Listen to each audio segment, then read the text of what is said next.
Hurricane Milton, the powerful storm that's been making headlines in recent weeks, formed over the warm waters of the Atlantic Ocean, rapidly intensifying into a Category 4 hurricane as it churned its way towards the eastern seaboard. The storm's powerful winds and storm surge have already prompted evacuation orders for thousands of people, with many more left to wonder if they'll be able to ride out the storm. National Weather Service meteorologists confirmed that Hurricane Milton spawned at least 41 tornadoes, but the final total could be even higher once damage surveys are completed. For more than a week, meteorologists in Florida have been out in the field surveying damage from the dozens of powerful tornadoes that stripped off roofs, flipped mobile homes, and tossed boats and cars. 20 people are reported who died in disaster in different countries, with one old woman in her 70s was killed by a fallen tree branch in Hillsborough County. Initial estimates said that Milton caused $50 billion in damage. So what exactly is Hurricane Milton? Hurricane Milton was a significant tropical cyclone that formed during the 1990 Atlantic hurricane season. It primarily impacted the southeastern United States and was notable for its effects on Florida. Milton originated from a tropical wave that emerged off the African coast in late September 1990. It organized into a tropical depression on September 29, 1990, and rapidly intensified, becoming a tropical storm later that day. It was designated Hurricane Milton on September 30th. Milton reached its peak strength as a Category 2 hurricane with maximum sustained winds of approximately 165 kilometers per hour. On October 10,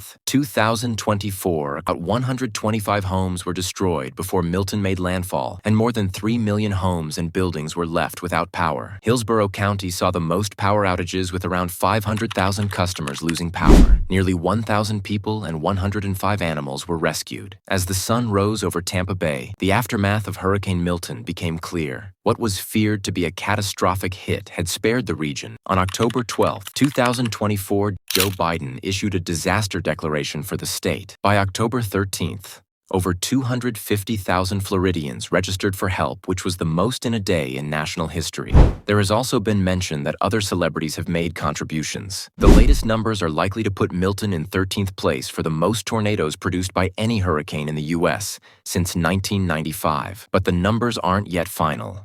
The Weather Service continues its investigation of damage reports in its region. If they find evidence of one additional tornado, Milton would move into 12th place on the list. How many tornadoes did Hurricane Milton produce? We may never know for sure. Tornadoes occurred over vast swaths of the Everglades and other rural areas of South Florida, so the ability to do surveys is limited. There are a couple of additional locations that may have possible tornadoes, but they are not known yet. Please pray for these people and help if you can. While the world moved on, Tampa is still grappling with the impact. Life is slowly returning to normal, but the back-to-back blows of Hurricane Helene and Milton left deep scars. The damage lives lost, and destruction are just part of the story. The long-term effects of these storms will linger for weeks, months, or even years. Tampa Bay may never quite be the same. As Florida rebuilds, the data collected from this storm will help us prepare for future storms, ensuring that we can better predict and survive such fierce weather phenomena. Share your thoughts in the comments. Also subscribe. If you are interested in study hacks to boost your productivity and grades, watch this video. I will share the link in comments.